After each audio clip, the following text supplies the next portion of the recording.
առաքյալի կողմից Թեսաղոնիկեցին գրված առաջին նամակից է 5-րդ գլխի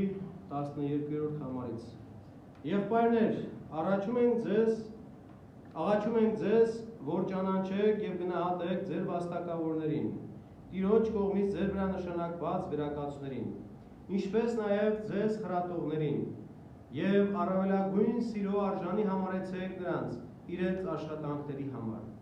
Խաղաղություն ունեցեք միմյանց միջև, եղբայրներ, աղաչում եմ ձեզ, խրատեցեք ստահակներին, քաջալերեցեք երկչոտներին, օգնական եղեք տկարներին, համբերատար եղեք բոլորի հանդեպ, զգույշ եղեք չլինի թե մեկը չարին չարով հատուցի, միշտ միմյանց հանդեպ եւ բոլորի հանդեպ բարին գործելու հետամուտ եղեք, ուրախ եղեք միշտ, անդադար աղոթեցեք, ամեն ինչում գոհություն մատուցեցեք, որովհետեւ արդար է Աստծո կամք, այդ է Աստծո կամքը, ձեր համար ի Քրիստոս Հիսուս Տեր մեր։ Սուրբ Պողոս առաքյալը բոլոր ժամանակների ամենամեծ աստվածաբանն է։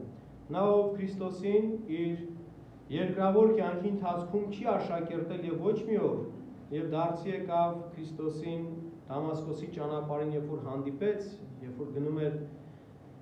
քրիստոնյաներին այնտեղից հալածելու իմիջայլոց քրիստոնյաներն առաջի անգամ այդպես կոչվեցին քրիստոնյա հենց Դամասկոսում, ովքեր այնտեղ որ Քրիստոսին ընդունել էին, իրենց հռչակեցին քրիստոնյաներ։ Այս անվանաձևը Քրիստոսին հավատացողների հենց Դամասկոսից է առաջացել։ Եվ Պողոս առաքյալը, որը Գամաղելի աշակերտն էր եւ հրեական օրենքի գիտակ, հելենիստական կրթության իմաստացած, նա հանկարծ իր ճանապարհից միանգամից շեղվում է եւ դառնում բոլոր ժամանակների մեծագույն աստվածաբանը քրիստոնյաներիս համար։ Եվ պատահական չէ, որ իր գրվածքներում, իր նամակներում Սուրբ Հոգու ներկայությունը, Սուրբ Հոգու ազդեցությունը եւ ուղղակի այսպես ներմուծումը յուրաքանչյուրիս մեջ արկա է սիրելիներ, որովհետեւ ինքը, որը ամենաշատ հալածողն էր, դարձավ նաեւ ամենաշատ հալածվածը հանուն Քրիստոսի։ Եվ իր կյանքով, իր օրինակով եւ ոչ միայն խոսքերով, նա որ քրիստոնյաներին հալածում էր, նա դարձավ Քրիստոսի համար հալածվող։ Հենց յուրայինների կողմից, հենց իր եղբայրների հрьяաների կողմից։ Եվ պատահական չէր, որ ինքը հռչակեց, որ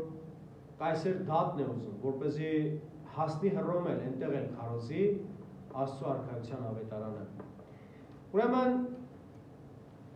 Սուրբ Պողոս առաքյալը նամակի այս հատվածում կարելի ասել պատվիրաններ է տալիս իր համայնքին, թե ինչպիսին պետք է լինի քրիստոնյան միմյանց նկատմամբ փոխհարաբերություններում համայնքից ներս եւ նաեւ արտաքին աշխարհի հետ, ինչպես պետք է մարդը փոխհարաբերվի։ Եվ այստեղ ինքը հստակ առանձնացնում է նախ գնահատելու, այսինքն երախտամոռ չպետք է լինի քրիստոնյան։ Քրիստոնյան պետք է գնահատի յուրաքանչյուր մարդու, ով իր կյանքում ինչ որ դեր ու նշանակություն է ունեցել։ Այս պարագայում շեշտը դնում է վերակացուներին եւ այն երեցներին, ովքեր որ կարգված էին Աստծո կողմից իրենց վրա։ Եվ հորդորում է, աղաչում եմ ձեզ անգամ, որպեսզի ճանաչեք եւ գնահատեք ձեր վերակացուներին, այսինքն երեցներին, քահանաներին, հոգեորականներին, ովքեր որ նշանակված են իրենց կողմից համայնքներում, քանի որ խնդիր կար հեղինակության։ Իրենք Պողոս առաքյալից հետո թերևս այն լիարժեք վստահությամբ կամ լիարժեք այսպես համակրանքով չեն շրջապատվում համայնքի ներսում։ Պատկերացրեք, մի լավ քարոզիչից հետո ավելի այսպես իմաստությամբ հետ մնացող, թերևս ոչ թե սրբությամբ, մի քարոզիչ է հայտնվում։ Եվ Պողոս առաքյալը ինքը շեշտում է այստեղ, որպես իրենց վերակացուներին, իրենց քահանաներին, երեցներին, սարկավակներին միշտ հարգանքով եւ պատվով վերաբերվեն, այսինքն իր չափանիշը, ինքը չափանիշ չդառնա որևիցե մեկին հարգելու կամ գնահատելու համար, որը խնդիր չառաջանա համայնքի ներսում, որ հանկարծ ասեն, չէ, քո հեղինակություն չենք ուզում, մենք Պողոսի հեղինակություն ենք ուզում։ Այդպիսի խնդիրներ հիմա էլ մեր օրերում էլ կա համայնքներում, երբ որ քահանաներից մեկին նշանակում են տեղափոխելով համայնքից, ուրիշ քահանայի ներկայությունը համայնք չի ուզում, ասում է չեմ ուզում։ Ասես թե այդ քահանայի համայնքն են իրանք, չէ, այդպես չէ։ Շատ ենք այդպիսի երևույթների ականատես լինում մեր օրերում, նաև երբ որ սիրում են կապում են մեկի հետ եւ մյուսին չեն ընդունում։ Մեկին սիրելու համար այն մյուսին չեն ընդունում։ Դա սխալ մոտեցում է, ոչ քրիստոնեական մոտեցում։ Եվ բացի այդ Պողոս Առաքյալը անընդհատ խոսում է եւ միտեղ էլ Հռոմեացիներից 14-ի 4-ում է ասում, դու ով ես որ դատես ուրիշի ծառային կանգնած լինի թե ընկած։ Այսինքն անգամ այդ դատողական խնդիրներ կար, դատապարտում էին շատ ժամանակ համեմատելով, այ գուցե ասում են Պողոս այսպես չէր անում, դու ինչու ես այսպես անում, հա? Կամ Պետրոս այդպես չէր անում, դու Պողոսյա ինչու ես այսպես անում։ Եվ այդ խնդիրը միշտ կար։ Ուստի հենց համայնքի հաստատության, կանոնության համար էր, որ քաջալերում էր, որպեսզի համայնք համախմբված լիներ վերակացուների, իր քարոզիչների, իր քահանաների եւ սարկավակների շուրջ եպիսկոպոսի գլխավորությամբ։ Անգամ տեղ կա, որ ասում է եպիսկոպոսը Քրիստոսի ներկայացուցիչն է։ Առաքելական կանոններում հստակ ասում է, որ եկեղեցին եպիսկոպոսի շուրջն այնպես, ինչպես որ Քրիստոսի շուրջը պետք է հավաքվի։ Եվ անցնելով միմյանց փոխհարաբերություններին Պողոս Առաքյալը հետևյալ հորդորն ու կոչն է անում։ Խաղաղություն ունեցեք միմյանց միջև։ Խաղաղությունը ամենաշատ այսպես մաղթված բաժակաճառի մակարդակով այսօր արդեն բանն ու գնում ես կարևորը խաղաղություն լինի, կարևորը խաղաղություն լինի։ Ամենաշատը կենցաղային խոսքի մեջ, չգիտեմ, պաշտոնական հանդիպումներում, բարեմաղթանքների մեջ, ամեն տեղ խաղաղության մասին խոսվում է։ Խաղաղություն նաև մենք ենք ամեն անգամ խորաններից եւ աղոթքի ժամանակ փոխանցում ձեզ խաղաղություն ամենեցում։ Ինչ բան է խաղաղությունը մեզ համար։ Խաղաղությունը այն չէ, որ երկրի վրա պատերազմ չլինի։ Խաղաղությունը այն է, որ Քրիստոսը մեզ տալիս, ըստ իր խոսքի ասում։ Իմ խաղաղությունն եմ տալիս ձեզ, Հովհաննեսի ավետարանում ասում, որ այս աշխարհի տված խաղաղությունից տարբեր է։ Մի խռովեք եւ մի վախեցեք։ Քրիստոսով խաղաղությունը, առասարակ Աստծո խաղաղությունը, դա թեկուզ շուրջը պատերազմել լինի, ջրհեղեղներ լինեն, թեկուզ դու սոված լինես, վերքերով պատված լինես, թեկուզ դու, չգիտեմ, աշխարհի ամենահալածված մարդը լինես, դու քեզ չար վիճակի մեջ չես դնի, որտեղ խաղաղությունը բացակայում է, այնտեղ գալիս է խառնակությունը, քաոսը։ Ինչի հետևանքով ինչքան չար բան ասես լինում է։ Մարդը հենց խաղաղությունը կորցնում է, դառնում է հոգեկան հիվանդ, այսպես նյարդային եւ շատ ուրիշ բաներ։ Խաղաղությունը միակ երկրի վրա առաջերտին նախ քո մեջ, հետո երկրի վրա պետք է հաստատվի Քրիստոսով։ Եթե Քրիստոսից դուրս խաղաղություն փնտրեցիք, դա ժամանակավոր է։ Դա նաև վերաբերում է երջանկությանը, նույն բանն է։ Եթե դու Քրիստոսից դուրս երջանկություն ես փնտրում, դա էլ է ժամանակավոր։ Առաջին իսկ փորձությունը, այդ քո վիճակը, խաղաղ երջանիկ վիճակը փոխվում է խռովության։ 100-ամյակ խաղաղ ապրեցինք կամ 20-ամյակ խաղաղ ապրեցինք, մեկ էլ մի թշնամի կհայտնվի եւ այդ խաղաղությունը կանհետանա։ Իսկ Քրիստոսով եթե դու խաղաղ ապրեցիր, ինչքան էլ թշնամիները կան գնան, դու չես խռովելու քո ներսում, չարություն չես ծնելու քեզանից։ Դու հանդարտ ես լինելու, հեզ ես լինելու։ Այդպիսի մարդու ներսում Աստված բնակվում։ Իսկ խռովարարի մեջ Աստված չի բնակվում։ Խռովարարության մեջ հակառակություն առաջանում, ատելություն առաջանում, թշնամություն առաջանում, սպանելու ցանկություն է առաջանում, վատություն անելու ցանկություն է առաջանում, նախանձ է առաջանում եւ ամեն տեսակի վատ բան։ Դրա համար երբ որ մենք խոսում ենք խաղաղության մասին, երբ որ Սուրբ Գիրքը խոսում է խաղաղության մասին, այդ խաղաղությունը Աստծով պետք է հաստատես քո ներսում։ Իսկ երբ է Աստծով խաղաղությունը հաստատվում մարդու մեջ, երբ որ մարդը իր կյանքի նպատակը կարողանում է զանազանել, հասկանալ, որն է նպատակը, ապրել, սովորել, հարստանալ,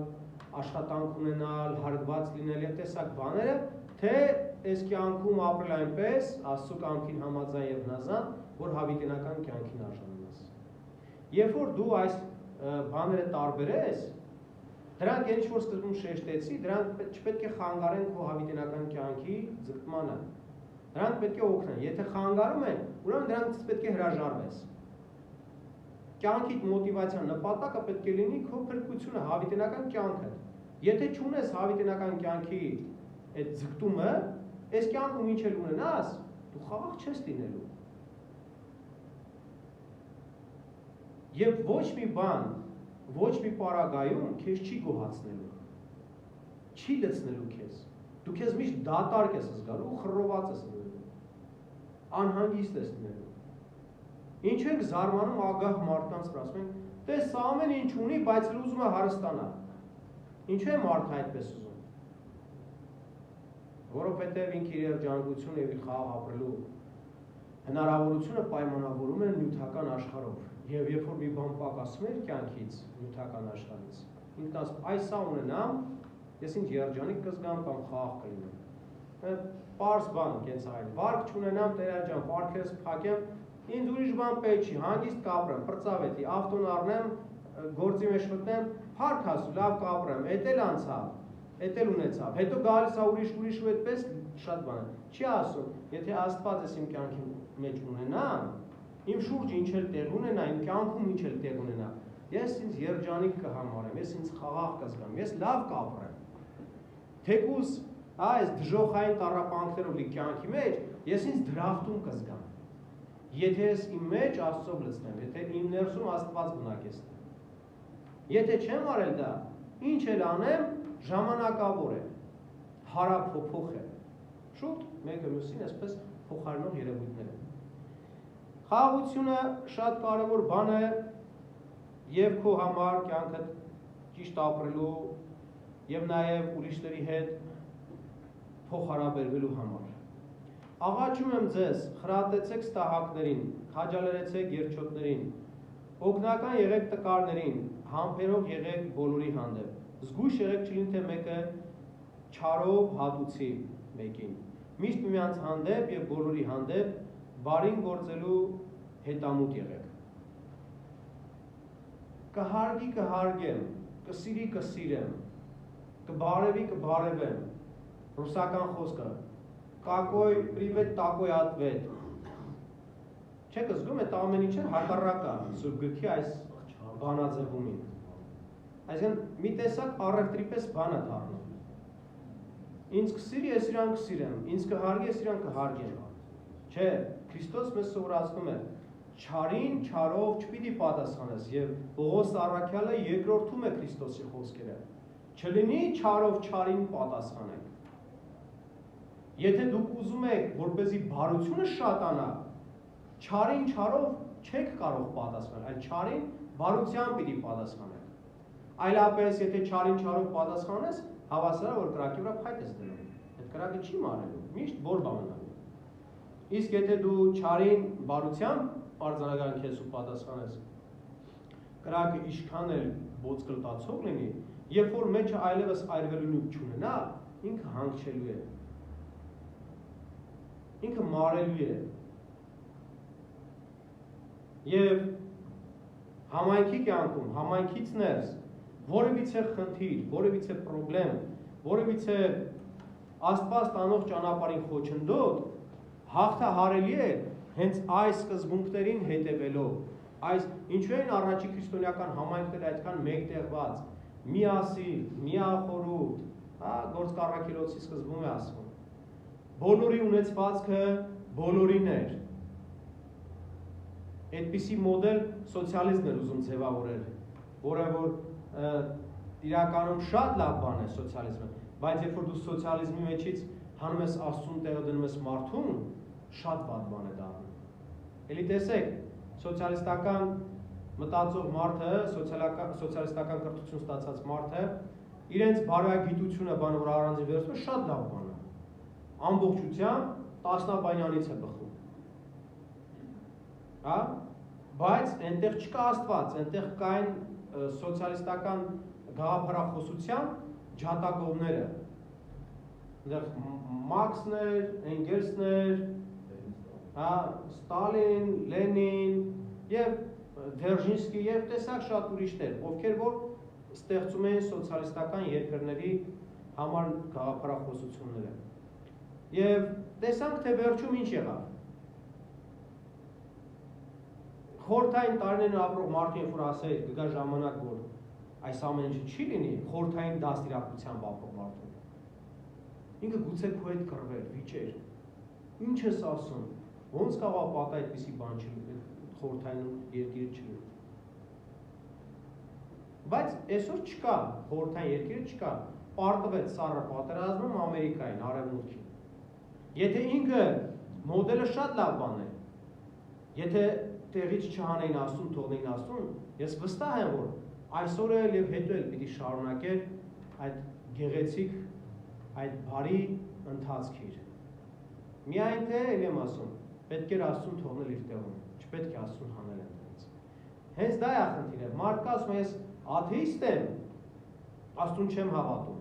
կամ Աստծուն մերժում եմ, բայց ես բարոյական եմ, բայց ես բարի եմ։ Այդ ամեն ինչը ժամանակավոր է ժողովուրդ։ Դու քանի քեզ կարող զսպում ես, դու բարոյական ես, բարի ես։ Բայց հենց այդ զսպող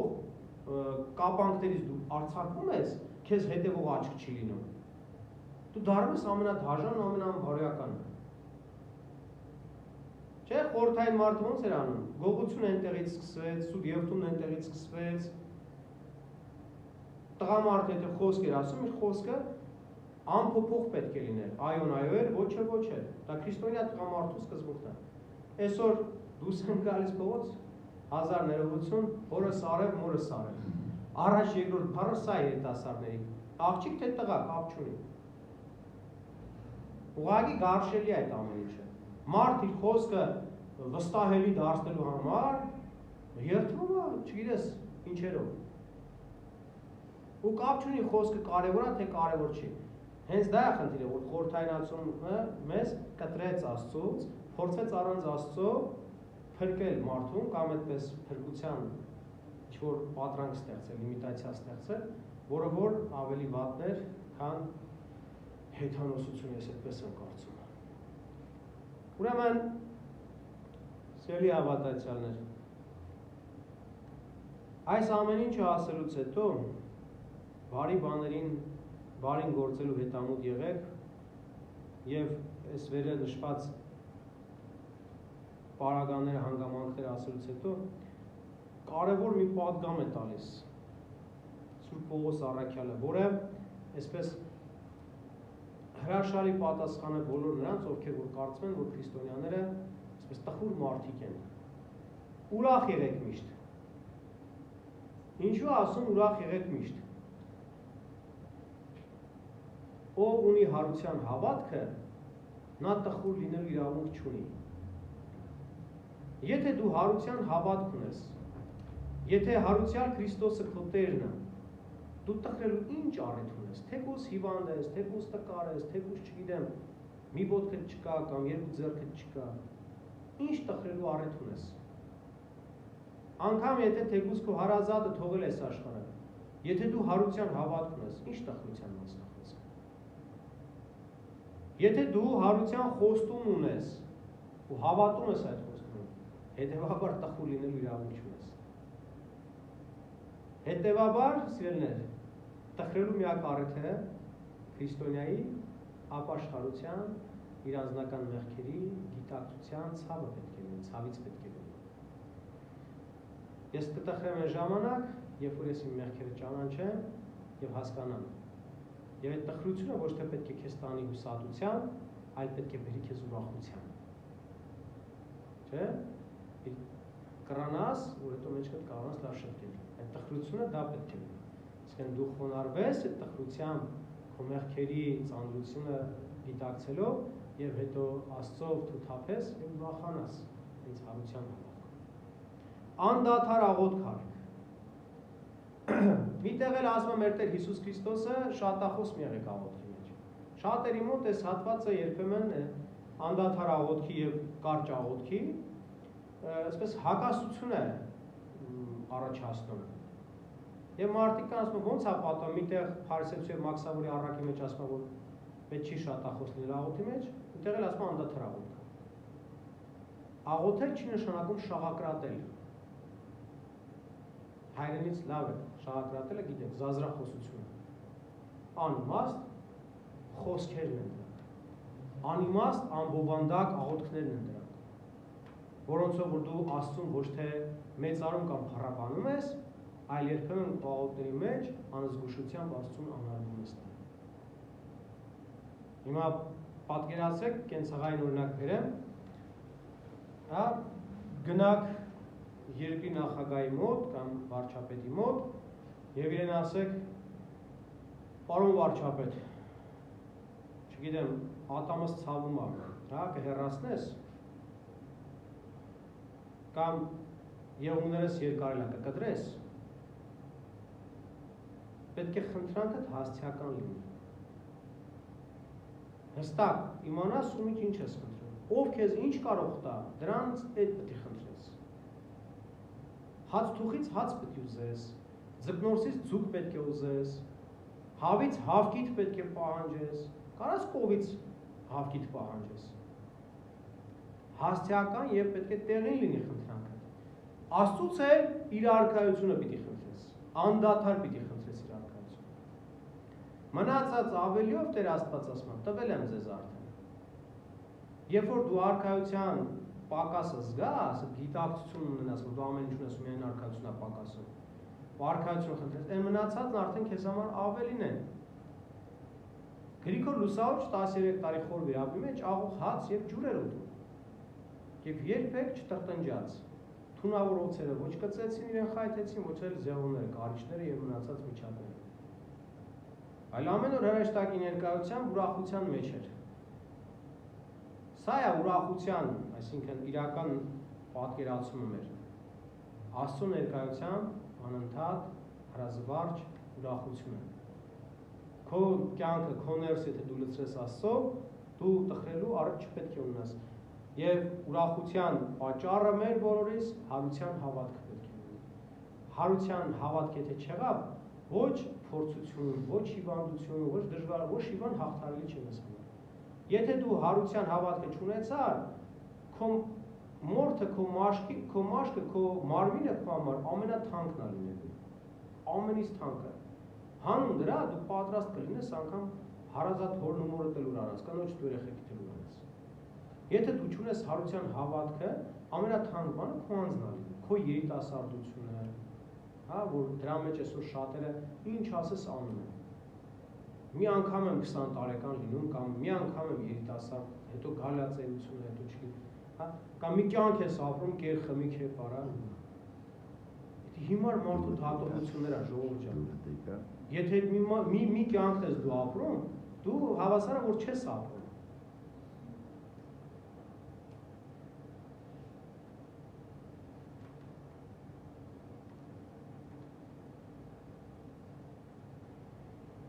Շարունակության մեջ ասում է. անդադար աղոթեցեք, ամեն ինչում գոհություն մատուցեք, որովհետև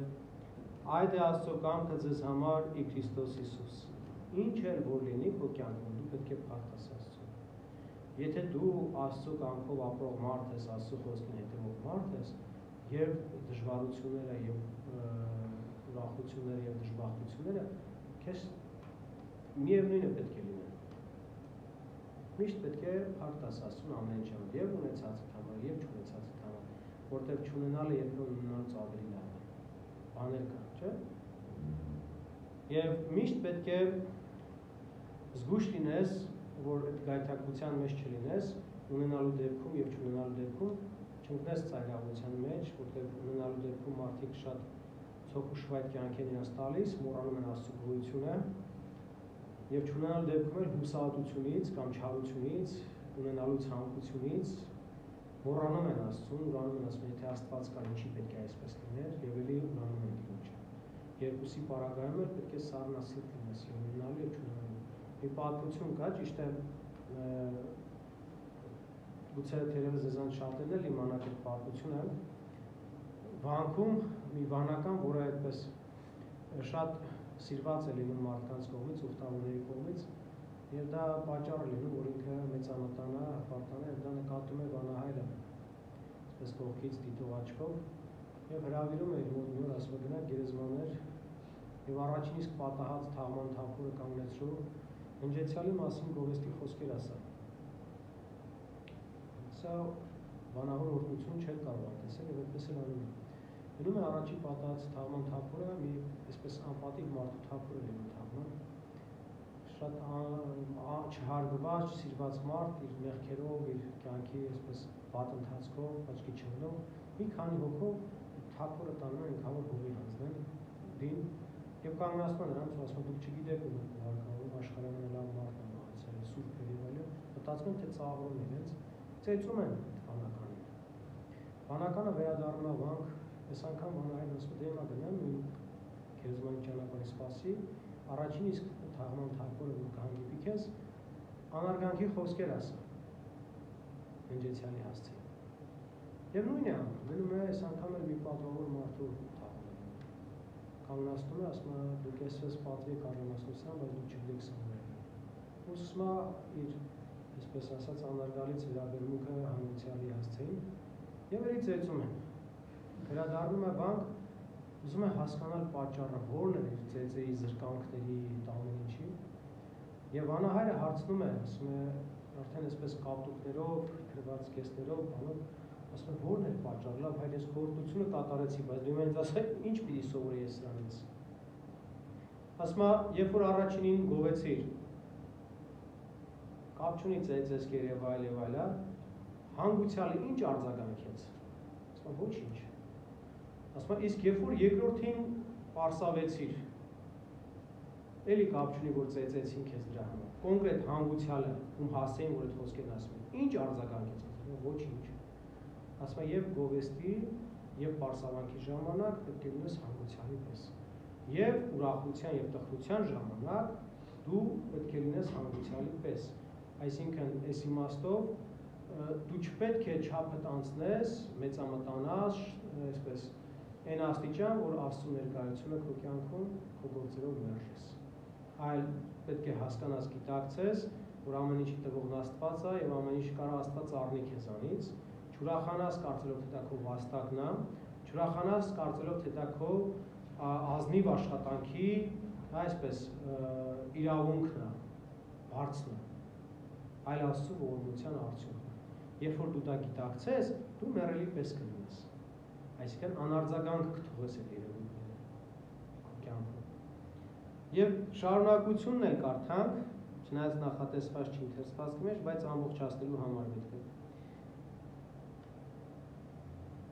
Մի հանգցրեք հոգին, մի արհամարեք մարգարեությունները, փորձեք ամեն ինչ, բայց ամենուր պահեցեք, բայց ամուր պահեցեք, երևություն, բարին ամուր պահեցեք, հեռու մնացեք բոլոր չար բաներից։ Ամեն ինչ փորձել էստեղ, ժողովուրդ ջան, չի նշանակում, որ պետք է գնաս թմրադեղ փորձես, շատերը այդպես էլ հասկանում են հատվածը, չգիտեմ, ծխախոտը փորձես, վատ բաները փորձես, փորձել նշանակում քննել, դատել, հա, վերցնել մի երևույթ, այո, եւ այդ երևույթը համեմատել, չէ, Աստծո տված պատվիրանների պատգամներին համաձայն, ասել, սա ինչքանով այն օգտակար, ինչքանով վնասակար, սա դու փորձում ես համեմատելու համար, վերցնում ես Աստծուց տրված մեզ պատգամներն ու պատվիրանները մեր փրկության համար։ Եվ տեսնում ես, եթե տեղավորվում է դրա մեջ, բարի է, ուրեմն պահի դա, ամուր պահի։ Իսկ եթե տեսնում ես, որ չար է, քեզանից վաներ։ Ուղիղ չհասկանակ ես հատված, ամեն ինչ փորձելու։ Մարդիկ կան, հանդիպել են այդպիսի մարդիկ ինձ, այս հատվածը մեջ վերելով, ասել տես, ասում ամեն ինչ փորձեք, բարին պահեք։ Հասկանում եք, ամեն ինչ փորձելուց հետո կարող է բարին պահելու ուժեր չունենաս։ Աստված օրհնի ձեզ, այո, եւ մեզ համար Աստծո խաղաղությունը, Աստծո սերը միմյանց նկատմամբ պետք է արտահայտվի։ Եթե մենք իրար սիրենք, մենք դրանով մեր սերը Աստծուն պիտի ցույց տանք։ Եթե մենք ավետարանի խոսքով սահմանափակենք մեր խոսքը, Տերն ասում է, կեղծավոր նախ եղբորդ սիրիր, որին դու տեսնում ես, հետո ասա, որ Աստծուն ես սիրում, որին չես տեսնում։ Եթե դու քո եղբորը դեռ չես սիրել, չի նշանակում ես կարող Աստծուն սիրել։ Դրա համար Աստված էլ ասում, պատարագդ թող, գնա նախ եղբորդ հետ բարիշի, հետո նոր արի քո զոհը մատուցի։ Այլապես այդ զոհը Աստծո համար գարշելի պիտի լինի։ Եթե մենք որպես քրիստոնյա մեր համայնքի ներսում իրար հետ պառակված ենք, բաժանված ենք, այսպես իրար նկատմամբ չարությամբ ենք լցված, մենք չենք կարող նույն սկիհից հաղորդություն ստանալ։ Նույն եկեղեցում մեկ հորից օրհնություն խնդրել։ Ես իմ համար առանձին, դու քո համար առանձին, մյուսները դրանց համար առանձին։ Դրա համար Տերն ասում է. Հայր մեր, տուր մեզ, թող մեզ։ Ընդհանրական աղոթքը սա է սիրել, որ մեզ սարքում մեկ մարմին, բոլորիս միացնելով, միավորելով Աստծո սուրբ տան մեջ։